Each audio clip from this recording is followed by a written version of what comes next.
ನಮಸ್ಕಾರ ಗೆಳೆಯರೆ, ಪಾಠಶಾಲೆ ಯೂಟ್ಯೂಬ್ ಚಾನಲ್ಗೆ ಸ್ವಾಗತ ಸುಸ್ವಾಗತ.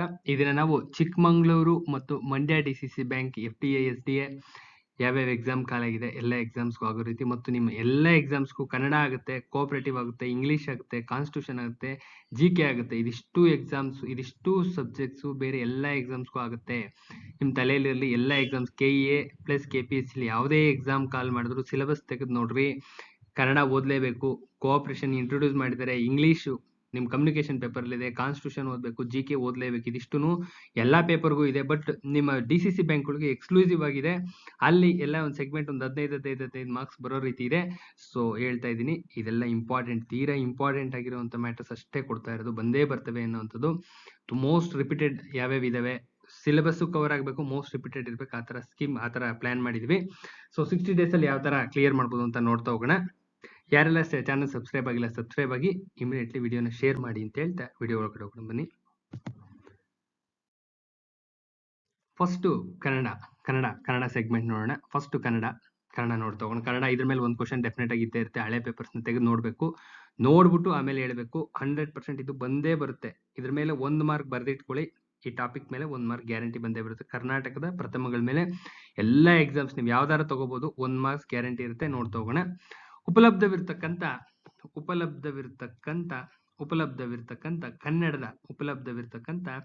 ಕನ್ನಡದ ಮೊದಲ ಶಾಸನ ಯಾವ್ದಪ್ಪ ಅಂದ್ರೆ ಅಲ್ಮಿಡಿ ಶಾಸನ. ಕನ್ನಡದ ಮೊದಲ ಶಾಸನ ಅಲ್ಮಿಡಿ ಶಾಸನ. ಇನ್ನ ತ್ರಿಪದಿ ಛಂದಸ್ಸಿನಲ್ಲಿರ್ತಕ್ಕಂಥ ಮೊದಲ ಶಾಸನ ಯಾವ್ದಪ್ಪ ಅಂದ್ರೆ ಕಪ್ಪೆ ಆರ್ಯಭಟನ ಶಾಸನ. ತ್ರಿಪದಿ ಛಂದಸ್ಸಿನಲ್ಲಿರೋದು ಕಪ್ಪೆ ಆರ್ಯಭಟಂದು. ಉಪಲಬ್ಧವಿರ್ತಕ್ಕಂಥ ಕನ್ನಡದ ಮೊದಲ ಶಾಸನ ಹಲ್ಮಿಡಿ ಶಾಸನ. ಇನ್ನ ಕನ್ನಡದ ಮೊದಲ ಶಾಸ್ತ್ರ ಗ್ರಂಥ ಯಾವ್ದಪ್ಪ ಅಂದ್ರೆ ಕವಿರಾಜ ಮಾರ್ಗ.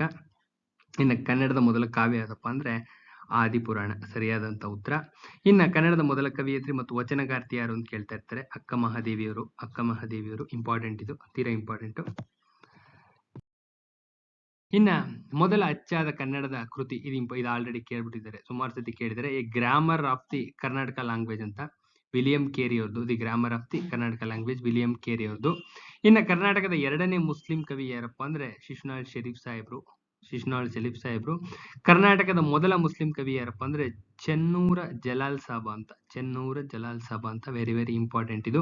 ಇವೆಲ್ಲ ಕೇಳಿರ್ತಕ್ಕಂಥವು, ಈಗಾಗಲೇ ಮ್ಯಾಕ್ಸಿಮಮ್ ಸತಿ ರಿಪೀಟ್ ಆಗಿರ್ತಕ್ಕಂಥವು ಇವೇ ಬರ್ತವೆ. ಮತ್ತಿನ್ಯಾವ ಚೇಂಜಸ್ ಆಗಲ್ಲ. ಯಾವ ಕೊಡ್ತೀವಿ ಒಂದು ದೊಡ್ಡ ಲಿಸ್ಟ್ ಇದೆ, ಆ ಲಿಸ್ಟ್ ಅಲ್ಲೇ ಬರ್ತವೆ. 1 ಮಾರ್ಕ್ ಡೆಫಿನೆಟ್ ಆಗುತ್ತೆ, ಹುಷಾರು. ಇನ್ನ ಬೈಬಲ್ ಅನ್ನು ಕನ್ನಡಕ್ಕೆ ಅನುವಾದಿಸ್ತವ್ರು ಯಾರು? ಯಾವ್ದನ್ನ? ಬೈಬಲ್ ಅನ್ನ ಕನ್ನಡಕ್ಕೆ ಅನುವಾದಿಸ್ತವ್ರು ಯಾರಪ್ಪ ಅಂದ್ರೆ ಜಾನ್ ಹ್ಯಾಂಡ್ಸ್ ಅಂತ. ಇಂಪಾರ್ಟೆಂಟ್ ಇದು.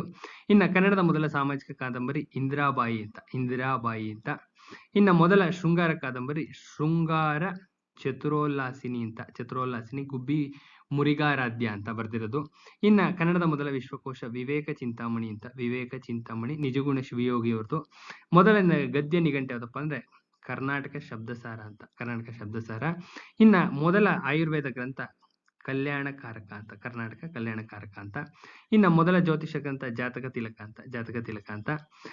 ಮೊದಲ ಜೀವನ ಚರಿತ್ರೆ ಕುಣಗಲ್ ರಾಮಶಾಸ್ತ್ರಿಗಳದು, MS ಪುಟ್ಟಣ್ಣ ಅವ್ರು ಬರ್ತಿರೋದು. MS ಪುಟ್ಟಣ್ಣ ಅವರ ಬೇರೆ ಬೇರೆ ಕೃತಿಗಳು ತುಂಬಾ ಇಂಪಾರ್ಟೆಂಟ್. ಮುಸುಕು ತೆಗೆಯ ಮಾಯಂಗನೆ ಇರ್ಬೋದು, ಈ ತರದ ಸುಮಾರು ಇದಾವೆ, ಇಂಪಾರ್ಟೆಂಟ್ ಅದು. ಇನ್ನ ಮೊದಲ ಪ್ರವಾಸ ಕಥನ ಪಂಪಾಯಾತ್ರೆ ಅದು ವಿ ಸೀತಾರಾಮಯ್ಯ. ಇನ್ನ ಕನ್ನಡದ ಮೊದಲ ಪ್ರಾಧ್ಯಾಪಕ ಆದವರು ಯಾರಪ್ಪ ಅಂದ್ರೆ TS ವೆಂಕಣ್ಣಯ್ಯನವರು. ಇನ್ನ ಕನ್ನಡದ ಮೊದಲ ನಾಟಕ ಯಾವ್ದಪ್ಪ ಅಂದ್ರೆ ಮಿತ್ರವಿಂದ ಗೋವಿಂದ ಅಂತ ಸಿಂಗಾರಾರ್ಯ ಅವ್ರದ್ದು. ಇಂಪಾರ್ಟೆಂಟ್, ಇದಿಷ್ಟಕ್ಕಿಷ್ಟು ಇಂಪಾರ್ಟೆಂಟ್. ಇನ್ನ ಮೊದಲ ದಿನಪತ್ರಿಕೆ ಯಾವ್ದಪ್ಪ ಅಂದ್ರೆ ಮಂಗಳೂರು ಸಮಾಚಾರ. ಮೋಸ್ಟ್ ರಿಪೀಟೆಡ್ ಕ್ವಶನ್ ಇದು, ಮಂಗಳೂರು ಸಮಾಚಾರ. ಕನ್ನಡದ ಮೊದಲ ಅಕ್ಷರ ಮಾಲಿಕಾ ಕೃತಿ ಅಂದ್ರೆ ಜಿನಾಕ್ಷರ ಮಾಲೆ ಅಂತ. ಕನ್ನಡದ ಮೊದಲ ವ್ಯಾಕರಣ ಗ್ರಂಥ ಯಾವ್ದಪ್ಪ ಅಂದ್ರೆ ಕರ್ನಾಟಕ ಭಾಷಾಭೂಷಣ ಅಂತ 2ನೇ ನಾಗವರ್ಮಂದು. ಇನ್ನ ಮೊದಲ ಅಲಂಕಾರ ಗ್ರಂಥ ಯಾವ್ದಪ್ಪ ಅಂದ್ರೆ ಕಾವ್ಯಾವಲೋಕನ ಅಂತ. ಇನ್ನ ಮೊದಲ ಛಂದೋ ಗ್ರಂಥ ಯಾವ್ದಪ್ಪ ಅಂದ್ರೆ ಛಂದೋಂಬುದಿ 1ನೇ ನಾಗವರ್ಮ ಬರ್ತಿರೋದು. ಕಾವ್ಯಾವಲೋಕನ ಬರ್ದಿರೋದು 2ನೇ ನಾಗವರ್ಮ. ಛಂದೋಬುದ್ಧಿ ಬರೆದದ್ದು 1ನೇ ನಾಗವರ್ಮ.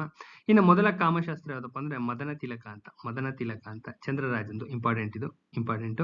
ಇನ್ನು ಮೊದಲ ಸಂಕಲನ ಗ್ರಂಥ ಯಾವ್ದಪ್ಪ ಅಂದ್ರೆ ಸೂಕ್ತಿ ಸುಧಾರಣಮ ಅಂತ ಮಲ್ಲಿಕಾರ್ಜುನ ಬರ್ತಿರ್ತಕ್ಕಂಥದ್ದು.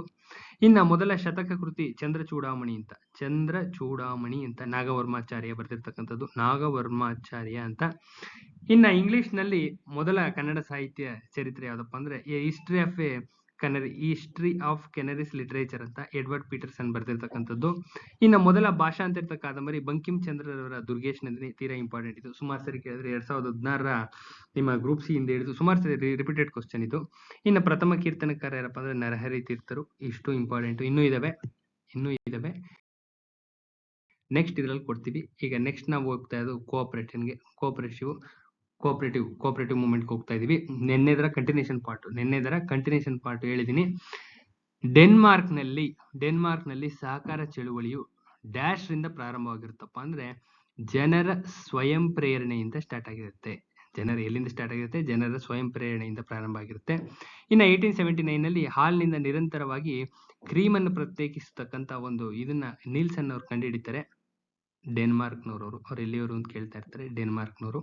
ಇನ್ನ ಡೆನ್ಮಾರ್ಕ್ ಅನ್ನು ಕೋಆಪರೇಟಿವ್ ಆಫ್ ಡೆನ್ಮಾರ್ಕ್ ಅಂತ ಯಾಕೆ ಕರೀತಾರಪ್ಪ ಅಂದ್ರೆ ಸಹಕಾರ ಸಂಘಗಳು ಎಲ್ಲಾ ಆರ್ಥಿಕ ಚಟುವಟಿಕೆಗಳ ಸ್ಥಾಪನೆಯಾಗಿ ಉತ್ತಮ ಪ್ರಗತಿ ಸಾಧಿಸ್ತಾರೆ. ಅತ್ಯುತ್ತಮವಾದಂತ ಪ್ರಗತಿ ಸಹಕಾರ ಕ್ಷೇತ್ರದಲ್ಲಿ ಅದ್ಭುತವಾದಂತ ಪ್ರಗತಿ ಸಾಧಿಸುತ್ತೆ ಡೆನ್ಮಾರ್ಕ್. ಸೊ ಅದಕ್ಕೋಸ್ಕರ.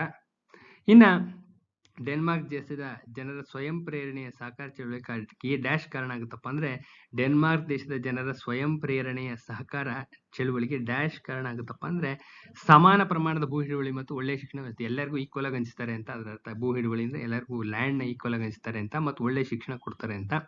ಇನ್ನ ಸಹಕಾರ ಪತ್ತಿನ ಚಳವಳಿಯಲ್ಲಿ ಜನ್ಮವೆತ್ತಿದ ದೇಶ ಎಲ್ಲಿ ಪ್ರಾರಂಭ ಆಗುತ್ತಪ್ಪ ಅಂದ್ರೆ ಜರ್ಮನಿಲಿ. ಪತ್ತಿನ ಅಂತ ಬಂದ್ರೆ ಅದು ಜರ್ಮನಿಲಿ ಪ್ರಾರಂಭ ಆಗಿದ್ದು ಅಂತ. ಇನ್ನ ಜರ್ಮನಿಯಲ್ಲಿ ಮೊದಲಿಗೆ ಯಾವ ವಿಧದ ಸಂಘಗಳು ಪ್ರಾರಂಭ ಆದವಪ್ಪ ಅಂದ್ರೆ ಸಹಕಾರ ಪತ್ತಿನ ಸಂಘಗಳು ಫಸ್ಟ್ ಪ್ರಾರಂಭ ಆಗಿದ್ದು. ಸಹಕಾರ ಪತ್ತಿನ ಸಂಘಗಳೇನೆ ಫಸ್ಟ್ ಪ್ರಾರಂಭ ಆಗಿದ್ದು. ಇನ್ನ ಜರ್ಮನ್ ದೇಶದಲ್ಲಿ ಸಹಕಾರ ಚಳವಳಿಯನ್ನು ಉತ್ತೇಜಿಸಿದ ಪಯೋನಿಯರ್ಸ್ ಯಾರಪ್ಪ ಅಂದ್ರೆ ರೈಫಿಸನ್ ಮತ್ತು ಹರ್ಮನ್ ಶೂಲ್ಸ್ ಅಂತ. ಇನ್ನ ರೈಫಿಸನ್ ಅವರು ಯಾವ ಪ್ರದೇಶದಲ್ಲಿ ಪತ್ತಿನ ಸಹಕಾರ ಸ್ಥಾಪಿಸಿದ್ರಪ್ಪ ಅಂದ್ರೆ ಗ್ರಾಮೀಣ ಪ್ರದೇಶದಲ್ಲಿ ಸ್ಥಾಪನೆ ಮಾಡ್ತಾರೆ. ಇನ್ನ ಜರ್ಮನಿಯ ರೈಫಿಸನ್ ಅವರು ಪ್ರೋತ್ಸಾಹಿತ ಸಹಕಾರ ಸಂಘಗಳನ್ನ ಏನಂತ ಕರೀತಾರಪ್ಪ ಅಂದ್ರೆ ನಿಮ್ಮ ಗ್ರಾಮ ಸಹಕಾರ ಸಂಘಗಳು ಮತ್ತು ಗ್ರಾಮ ಬ್ಯಾಂಕ್ಗಳು ಅಂತೇಳಿ ಕರೀತಾರೆ. ಇನ್ನ ಜರ್ಮನಿಯ ಹರ್ಮನ್ ಶೂಲ್ಸ್ ಯಾವ ಪ್ರದೇಶ, ಅವರು ರೈಫಿಸನ್, ಇವರು ಹರ್ಮನ್ ಶೂಲ್ಸ್ ಪಟ್ಟಣ ಪ್ರದೇಶಕ್ಕೆ ಎಂಟರ್ ಆಗ್ತಾರೆ. ಪಟ್ಟಣ ಪ್ರದೇಶದಲ್ಲಿ ಸಹಕಾರ ಬ್ಯಾಂಕ್ಗಳನ್ನ ಸ್ಥಾಪಿಸ್ತಾರೆ. ಇನ್ನ ರೈಫಿಸನ್ ಸಂಘಗಳಲ್ಲಿ ಜನರಿಗೆ ಸದಸ್ಯತ್ವ ಸೀಮಿತಗೊಳಿಸಲಾಗಿರುತ್ತಪ್ಪ ಅಂದ್ರೆ ರೈಫಿಸನ್ ಗ್ರಾಮೀಣ ಭಾಗಕ್ಕೆ ಮಾತ್ರ ಕಾನ್ಸಂಟ್ರೇಷನ್ ಮಾಡ್ತಾರೆ. ಮತ್ತೆ ರೈಫಿಸನ್ ಮಾದರಿ ಸಂಘಗಳಲ್ಲಿ ಹೊಣೆಗಾರಿಕೆ ಹೇಗಿರುತ್ತಪ್ಪ ಅಂದ್ರೆ ಅನಿಯಮಿತವಾಗಿರುತ್ತೆ. ಮತ್ತೆ ರೈಫಿಸನ್ ಮಾದರಿ ಸಂಘಗಳ ಕಾರ್ಯವ್ಯಾಪ್ತಿ, ಇವೆಲ್ಲ ಇಂಪಾರ್ಟೆಂಟ್. ಕಾರ್ಯವ್ಯಾಪ್ತಿ, ಹೊಣೆಗಾರಿಕೆ, ಇವೆಲ್ಲ ವರ್ಡಿಂಗ್ ಏನೇನಾಗಿದೆ ಅಂತ. ಕಾರ್ಯವ್ಯಾಪ್ತಿ ತುಂಬಾ ಚಿಕ್ಕದಾಗಿರುತ್ತೆ, ಇಂಪಾರ್ಟೆಂಟ್.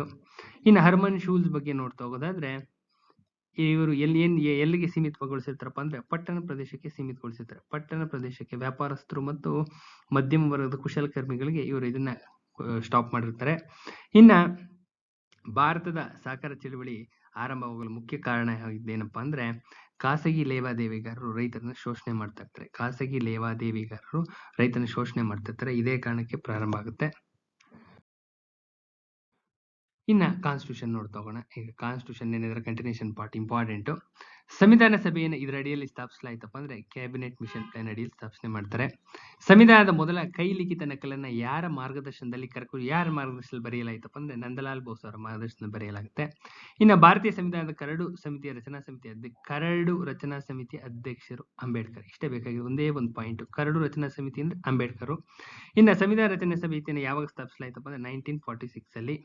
ಸಂವಿಧಾನ ರಚನೆ ರಿಪೀಟೆಡ್ ಕ್ವಶನ್. ಸಂವಿಧಾನ ಈ ದಿನ ಅಸ್ತಿತ್ವಕ್ಕೆ ಬಂತಪ್ಪ ಅಂದ್ರೆ ಅಸ್ತಿತ್ವಕ್ಕೆ ಬಂದ ದಿನ ಅಂಗೀಕರಿಸಿದ ಬೇರೆ, ಅಸ್ತಿತ್ವ ಬೇರೆ. ಅಸ್ತಿತ್ವಕ್ಕೆ ಬಂದಿದ್ದು ಅಂದ್ರೆ ಜಾರಿಗೆ ಬಂದಿದ್ದು ಜನವರಿ 26, 1950.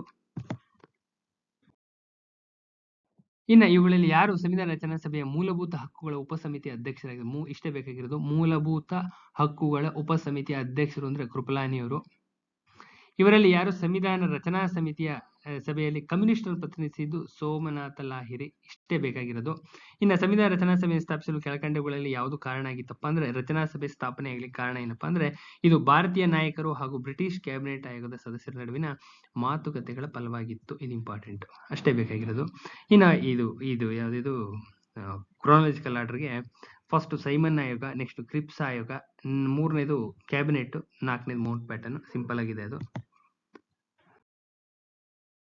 ಇನ್ನು ನೆಕ್ಸ್ಟ್ ನೋಡ್ತಾ ಹೋಗೋದಾದ್ರೆ, ಕೆಳಗಿನಗಳು ಯಾರು ಕ್ಯಾಬಿನೆಟ್ ಮಿಷನ್ ನ ಸದಸ್ಯರಾಗಿರ್ಲಿಲ್ಲ ಅಂದ್ರೆ, ಸಿರಿಲ್ ರಾಡ್ಕ್ಲಿಫ್ ಆಗಿರ್ಲಿಲ್ಲ. ಮಿಕ್ದವರೆಲ್ಲ ಆಗಿದ್ರು, ಇವ್ರು ಆಗಿರ್ಲಿಲ್ಲ. ಇನ್ನ ಇದು ಹೇಳಿಕೆಗಳಲ್ಲಿ ಯಾವ್ದು ಕರೆಕ್ಟ್ ಆಗಿದೆ ಅಂದ್ರೆ, ಸಂವಿಧಾನದ ಹಲವು ನಿರ್ದಿಷ್ಟ ಮೂಲಭೂತ ಲಕ್ಷಣಗಳನ್ನ ಅನುಚ್ಛೇದ 368ರ ಅಡಿಯಲ್ಲಿ ಚಲಾಯಿಸುವುದರಿಂದ ಮಾರ್ಪಾಟು ಮಾಡೋದಕ್ಕಾಗೋದಿಲ್ಲ ಅಂತ ಹೇಳ್ತಾರೆ. 368ರ ಅಡಿ ಸಂವಿಧಾನ ಕಾನ್ಸ್ಟಿಟ್ಯೂಷನ್ ಚೇಂಜ್ ಮಾಡ್ಲಿಕ್ಕೆ ಇರ್ತಕ್ಕಂಥದ್ದು. ಬಟ್ ಆದ್ರೆ ಮೂಲ ಬೇಸಿಕ್ ಸ್ಟ್ರಕ್ಚರ್ ನ ಚೇಂಜ್ ಮಾಡ್ಲಿಕ್ಕೆ ಬರಲ್ಲ ಅಂತ ಅದರ ಅರ್ಥ. ಯಾವುದೇ ಕಾರಣಕ್ಕೂ ಬರಲ್ಲ ಅಂತ. ಇನ್ನ ರಾಜೇಂದ್ರ ಪ್ರಸಾದ್ ಅವರು ಹೊಂದಿಸಿ ಬರೆಯಿರಿ ಇದೆ. ರಾಜೇಂದ್ರ ಪ್ರಸಾದ್ ಅವರು ಸಂವಿಧಾನ ರಚನಾ ಸಭೆಯ ಅಧ್ಯಕ್ಷರಾಗಿದ್ರು. ಅಂಬೇಡ್ಕರ್ ಕರಡು ರಚನಾ ಸಮಿತಿಯ ಅಧ್ಯಕ್ಷರು. ವಲ್ಲಭಾಯ್ ಪಟೇಲ್ ಅವರು ಮೂಲಭೂತ ಹಕ್ಕುಗಳ ಸಮಿತಿಯ ಅಧ್ಯಕ್ಷರು ಮತ್ತು ಜವಾಹರ್ಲಾಲ್ ನೆಹರು ಅವರು ಸಂವಿಧಾನ ರಚನಾ ಸಭೆಯ ನಾಯಕರಾಗಿರ್ತಾರೆ. ಇಂಪಾರ್ಟೆಂಟ್ ಇದು. ನೆಕ್ಸ್ಟ್ ಇಂಗ್ಲಿಷ್ ನೋಟ್ ತಗೋಣ. Is very important. ಇದರಿಂದಾನೇ ಬರ್ತವೆ, ಯಾವುದೇ ಅನುಮಾನ ಬೇಡ. 100% ಸಿನೋನಿಮ್ಸು, ಅಟೋನಿಮ್ಸು, ಇಡಿಯಮ್ಸು, ಫ್ರೇಸಸ್ಸು ಪ್ರತಿಯೊಂದು ಇಂಟ್ರೊಡ್ಯೂಸ್ ಮಾಡ್ತಾ ಹೋಗ್ತೀವಿ. ಒಂದು ಸೆಗ್ಮೆಂಟ್ ಮಾತ್ರ ಇಂಟ್ರೊಡ್ಯೂಸ್ ಮಾಡಿದೀವಿ. ಮೋಟಿವ್ಗೆ ಸಿನೋನಿಮ್ಸು ರೀಸನ್ ಅಂತ, ಎನ್ಕಂಬರೆನ್ಸ್ಗೆ ಇಂಪೆಡಿಮೆಂಟ್ ಅಂತ, ಡಿರೈಡ್ಗೆ ಝೀರ್ ಅಂತ. ಜಸ್ಟ್ ಯಾವ್ದಕ್ಕೆ ಯಾವ್ದು ಅಷ್ಟೇ, ಅಷ್ಟು ಬಿಟ್ರೆ ಇನ್ಯಾವ ಕಥೆನೂ ಬೇಡ. ಯಾವ್ದಕ್ಕೆ ಯಾವ್ದು ಅಂದ್ರೆ ಗೊತ್ತಾಗುತ್ತೆ. ಇನ್ಎಪ್ಟ್ಗೆ ಕ್ಲಮ್ಸಿ ಅಂತ, ಇನ್ನ ಇನ್ಆರ್ಟಿಕ್ಯುಲೇಟ್ಗೆ ಇನ್ಕೊಹರೆಂಟ್ ಅಂತ, ಇನ್ನ ಗ್ರಾಲುಲಸ್ಗೆ ಟಾಕಟಿವ್ ಅಂತ, ಇನ್ನ ಟಿಲ್ಟ್ಗೆ ಸ್ಲ್ಯಾಂಟ್ ಅಂತ, ಇನ್ನು ಕೊಹರ್ಸಿವ್ಗೆ ಪ್ರೆಸರೈಸ್ ಅಂತ, ಕ್ರೋನಿಕ್ಗೆ ಪರ್ಸಿಸ್ಟೆಂಟ್ ಅಂತ, ಇನ್ನು ಎಫಿಷಿಯನ್ಸಿಗೆ ಕೇಪಬಿಲಿಟಿ ಅಂತ. ಇವೆಲ್ಲ ರಿಪೀಟೆಡ್ ಕ್ವಶನ್ಸ್ ಇವೇ ಬರ್ತವೆ. ನೆಕ್ಸ್ಟ್ ನಿಮ್ಮ ಪ್ರಮುಖ ದಿನಾಂಕಗಳು ನೋಡ್ತಾ ಹೋಗೋಣ. ಪ್ರಮುಖ ದಿನಾಂಕ ಜಿಕೆ ನಲ್ಲಿ, ಇದು ಜಿಕೆ ಪೋರ್ಷನ್. ಪ್ರಮುಖ ದಿನಾಂಕಗಳು, ಒಂದು ಕ್ವಶನ್ ಡೆಫಿನೆಟ್ ಆಗಿರುತ್ತೆ. ಸಿನೋನಿಮ್ಸ್ ಮೇಲೆ 2 ಕ್ವಶನ್ ಬರೋ ಚಾನ್ಸ್ ಇದೆ. ಇದ್ರ ಮೇಲೆ ಒಂದಿದೆ ಇಂಪಾರ್ಟೆಂಟ್. ಜನವರಿ 12 ಸ್ವಾಮಿ ವಿವೇಕಾನಂದರ ಜನ್ಮದಿನೋತ್ಸವ. ನೆಕ್ಸ್ಟ್ ರಾಷ್ಟ್ರೀಯ ಮತದಾರ ದಿನ. ಇಷ್ಟೇ ಬೇಕಾಗಿರೋದು. ರಾಷ್ಟ್ರೀಯ ಮತದಾರ ದಿನ ಜನವರಿ 25 ಅಷ್ಟೇ. ಇನ್ನು ಕೊಂಕಣ ರೈಲ್ವೆ ಜನವರಿ 26, 1998. ಇಷ್ಟೇ ಬೇಕಾಗಿರೋದು. ಇನ್ನು ಮಿಕ್ಕಿದ ಯಾವುದೇ ಕಥೆಗಳು ಬೇಡ. ಕಾರ್ಮಿಕರ ದಿನ ಮೇ 1. ಹುತಾತ್ಮರ ದಿನ ಜನವರಿ 30. ಇನ್ನು ಸ್ವಾಮಿ ವಿವೇಕಾನಂದ ಜನ್ಮದಿನವನ್ನು ರಾಷ್ಟ್ರೀಯ ಯುವಕರ ದಿನ ಅಂತೇಳಿ ಆಚರಣೆ ಮಾಡ್ತಾರೆ. ಮಹಾತ್ಮ ಗಾಂಧೀಜಿಯವರ ಪುಣ್ಯತಿಥಿನ ಹುತಾತ್ಮರ ದಿನ ಅಂತೇಳಿ ಆಚರಣೆ ಮಾಡ್ತಾರೆ ಜನವರಿ 30.